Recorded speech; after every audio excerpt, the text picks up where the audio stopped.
Good morning, everybody. I'm back.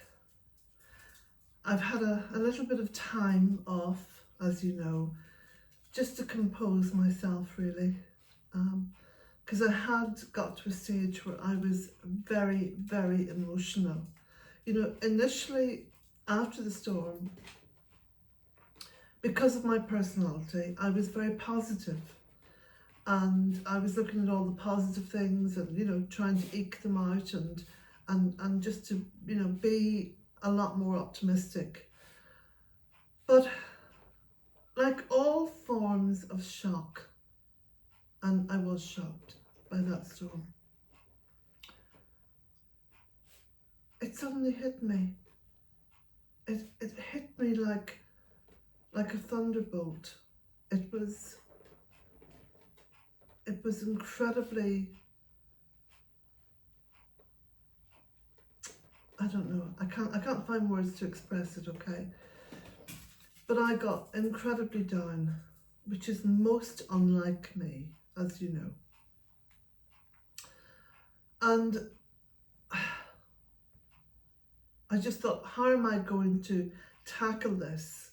Because the enormity of the situation here at the Cottage, even just coming up the driveway in the car, I could see all the trees at angles and vertical and, you know.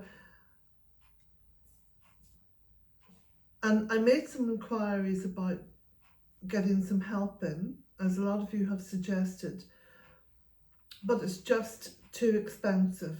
I will have to do that in what I would call dribs and drabs, a little bit here, a little bit there. To hire a small company with, say, 2 guys to come in and start logging up trees and tidying up, you're talking between €800 and €900 a day. Now, €900 is my monthly pension. So, as you can see, as you can understand, I'll have to do this in dribs and drabs. So it is not something that I'm going to be just steamrolling into, you know, just hire loads of help. That's not the way it's going to be done. It's going to be done over the course of months, and where and when I can afford it, and get, you know, a couple of guys in to help, or maybe one person in to help, and proceed from there. So having come to that realization and that sort of, you know, almost like a dead end, I'm now on the up. I'm on the up because I can see that, hey, Colette, it's not going to be done quickly. It has to be done slowly and in accordance with funds and in accordance with other things as well. But anyway, so I'm back and working every day out there in the garden, in the woodland. Yeah, so I will be devoting at least the next couple of months up to the celebration of Bealtaine, which is the 1st of May. I'll be working virtually every day outside. I have to put everything else on the back burner, so my writing, everything else is on the back burner, because when I come in from there, I'm too tired to do anything else. And just to mention as well that last week there was like another sort of mini storm, and then lots of rain, and there was wind, and it did a little bit more damage, not too much, but enough to sort of make me feel a bit despondent. But onwards and upwards, I'm hoping to get back to my normal self, which is, you know, the optimistic, steam right in and get it done, Colette. So enjoy this video. The first bit of it is just showing you some of the stuff that's happening and has happened. But then the second half is more upbeat.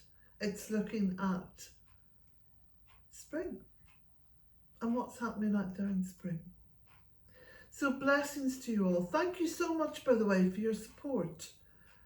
You know, and watching the video and watching a few of the advertisements helps me as well. So, you know, thank you. Thank you for all your messages. Thank you for your love and your support and your caring. We're living in a world, you know, that the mass media would have you think that nobody cares. But you know something? The majority of people care. They care about lots of things, but they care. So thank you. Blessings to you all. Enjoy the video.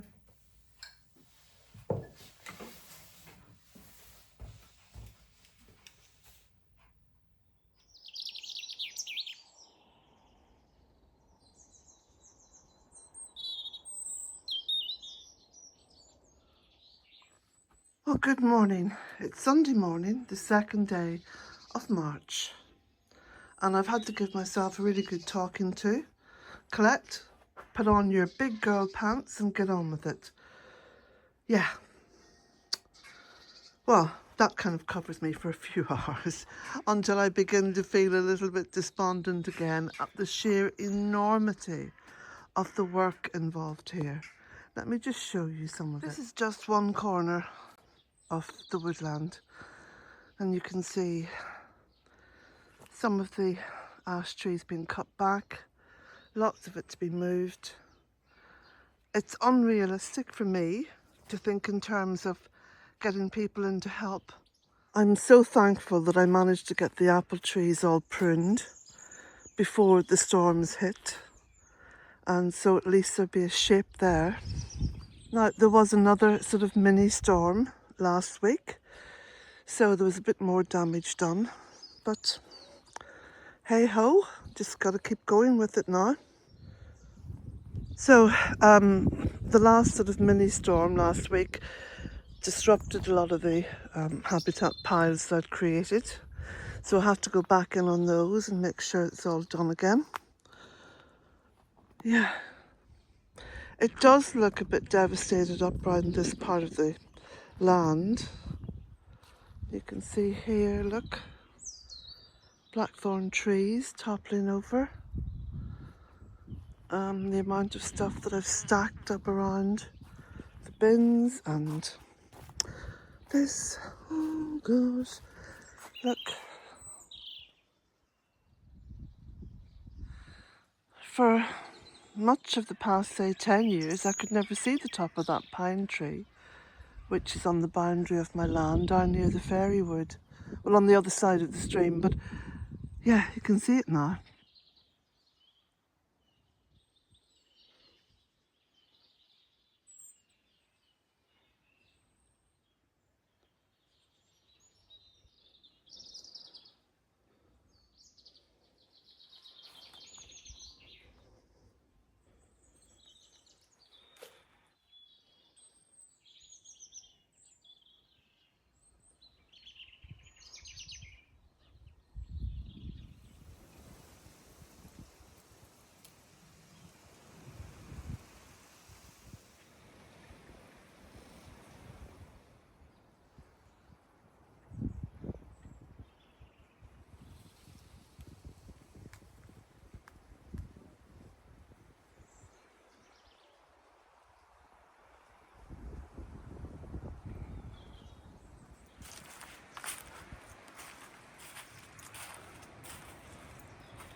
And then alongside getting getting the trees sorted, there's also smaller things but quite laborious tasks like cleaning the drains after these storms, because so many leaves have gone down into the drain, and it's causing little bits of flooding, you know, when it rains. Now, on the upside, because this is now the second month of spring in the Celtic calendar, and the beautiful flowers of the ribes are coming out into bloom.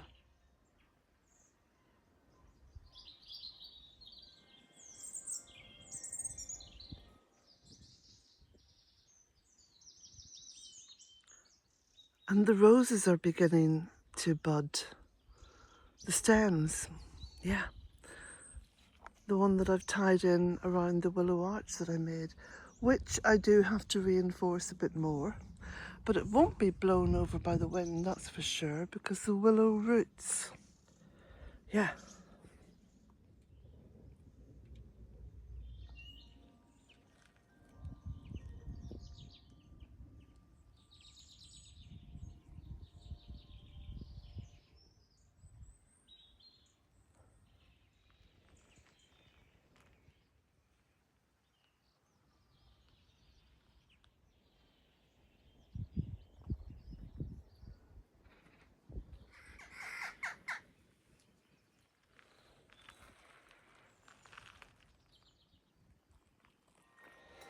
And some birch trees, bare rooted, for planting.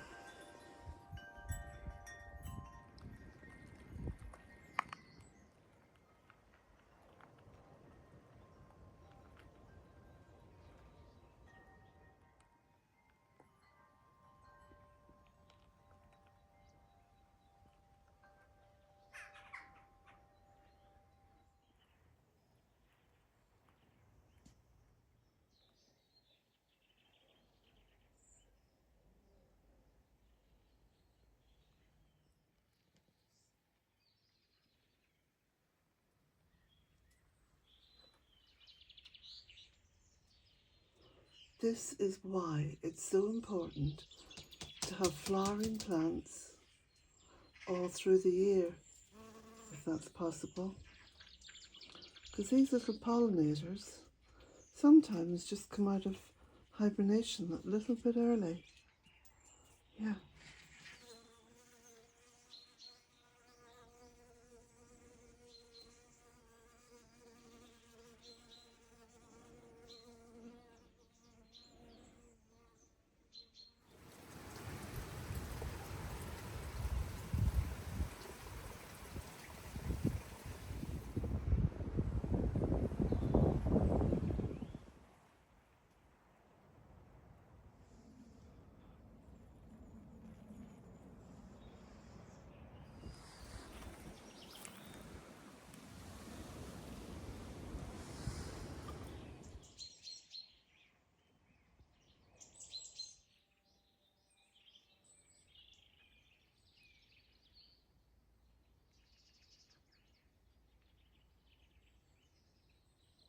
New fencing panel for the other side of the secret garden there. And over to the tunnel where we can have a look at what's been happening there. Now the door of the tunnel blew off. Habitat piles are getting bigger. I need to sort that out. And here we have some pallets. Managed to get some pallets. You can see I've got some stacked there. And the pallets are going to be used, as you can see, for getting that wood off the ground, splitting up some of the wood from what was the beautiful fir tree by the side of the cottage, getting that done. That was all stacked there, so that's moved. Another pallet, and just raising this wood up from the ground. So it's work on a very wide spread, you know, it's not just working in one area, it's trying to kind of keep a momentum going. Anyway, yeah.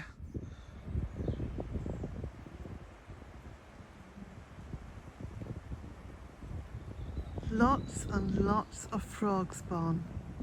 Isn't that delightful?